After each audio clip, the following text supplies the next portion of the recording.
విడు మొరటోడు అని వాళ్ళు వీళ్ళు ఎన్నెన్ని అన్న పసి పిల్లవాడు నవ్వాడు.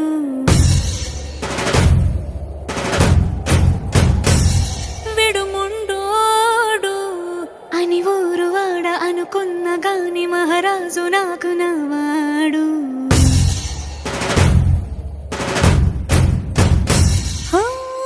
మాట పెడుసైనా మనసులో వెన్న రాయిలా ఉన్నవాడిలోన దేవుడెవరికి తెలుసును నాకన్నా. సూసేకి అగ్గిరవ్వ మాదిరే ఉంటాడు.